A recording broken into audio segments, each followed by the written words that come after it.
There she is, folks. Oh my goodness.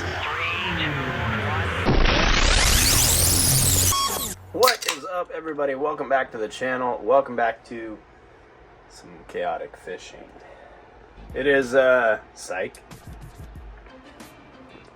We've got a feels like a temperature of about 22. It's usually a little warmer in Texas. I'm up in the DFW area, and it's cold for us. Super excited.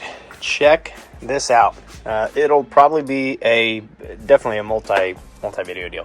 Anywho, if you watched my other videos, you saw what is under there. If you don't know what's under there, then, well, go watch some other videos. Like, subscribe, comment, all that good stuff. Anywho, help me out, because the intent of everything that I'm doing here is to share my knowledge based on some other stuff that I've already seen. So, this is Lifetime Teton Pro. Over here, I've got generator, vacuum, blah, blah, blah. Tamarack.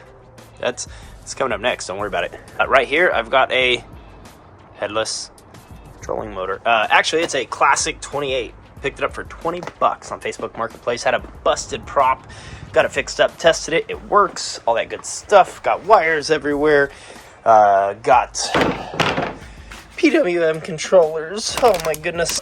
So PWM is going to be able to make a example. If a 5,000 milliamp car battery can last 2 hours on PPM, theoretically, if I run it at half of that on PWM, I should get 4 hours, right? Based on just some basic math. With this super awesome little device, there's a little knob, and man, I'm not a pro YouTuber guy. I don't have a chest cam. I'm using my phone. I don't know what kind of circus we got going on here. On the head unit, it sends 100% of the milliamp hour, the amperage, to the head unit, and then burns the excess off. There it is. This little guy here, right? It'll. Let me see if I can zoom out. Right, it'll burn the rest of it off in the form of heat, right? Energy, heat transfer. Anywho, don't want to get too crazy with it.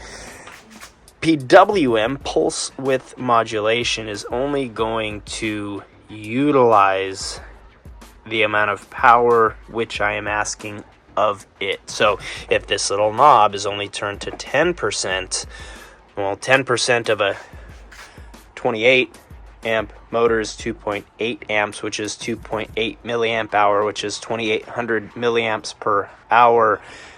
Do you get the picture? Leave it down in the comments if you want more info on that. I'll be happy to explain it to the best of my ability. Definitely, there's a lot of other people out there that are much more knowledgeable, people that I've learned from. Anywho, back to Lifetime Teton Pro. Super awesome kayak, best bang for the buck. But as you can see, or can't see, like, it's not a flat surface here, and kind of a bummer. But what I am gonna do, as you can see here, is get this guy right up here, and the way that it's gonna mount, as you can see, is basically right above these little guys. Again, subscribe, follow along, follow the chaos, and it'll be awesome. This is gonna be the base of my transom mount. It goes right up here. It mounts just to that. It's going to stick out on the edge there. Basically the way that I did this, right, as you can see, or can't see, I don't know. I can see it on the video. I graphed out the board, right, into sections based on the outline of the back of my kayak. And I did that simply by turning it upside down, crawling underneath here, and just tracing it. I don't know if you can see it. You can kind of see it. So I traced it to the best of my ability. Then I went back and added the graph so that I could ensure I was evenly spaced. Now these lines, we're going to cut out the edge. I am going to leave this extra on because that's going to be a great place to put some eyelets for the turn down of the trolling motor. It's going to be a great place to mount some eyelets for the steering mechanism that I'm going to have.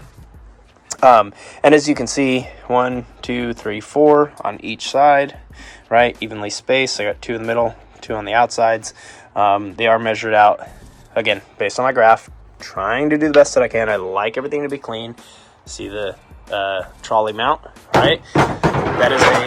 That's a DIY setup right there too. So it's in a moldable area. I think gonna give lots of rigidity. If I need to add extra, that'll be fine. I'm using a leave it in the comments if you remember the name of this. I don't know, but I'm using a let's see, jack nuts. There we go. That's why bag it, price it. That's why I write them down. That I'm using 1024 jack nuts, and the way these work is, sorry for the terrible video. Like I said, I'm not a pro YouTuber. If the channel takes off, I'll get a chest mount and be able to do all that stuff. But the way the jack mount works, right, is I got this bolt that goes down through the plate. This will be inside the kayak. I do have to drill that out. A hole, that is a 3/8 inch drill bit. Gonna be putting some big holes in the top of the kayak, so I want to make sure it's right. I'm measuring like 6 times so I can cut once. Anywho, I pop those guys in there. I set the board over the top, and when these screw in, right, I will be able to, I've ditched the hatch idea, by the way, if you can't figure it out by this part of the video. I've ditched the hatch idea. I'll be able to screw these in, right, and as they tighten up, these are going to flare out. Sorry. These are going to flare out, and that will give me a very nice bottom side bite to the rest of it. So, if you're still here, thank you for joining me on the journey. I hope that you can avoid some mistakes. I hope you do what I do, which is watch a bunch of videos from a bunch of different people who've messed it up a bunch of times, just like I have, am, will, all the tenses. My hope is you can see it and just tweak it a little bit and make it better, because that's all we can do. So if you've enjoyed, thumbs up the video. If you have any feedback, leave a comment. And if you haven't already and you want to see the rest of this chaos, subscribe to the channel. You'll see the next time that I post some of the craziness. I appreciate you. Be well.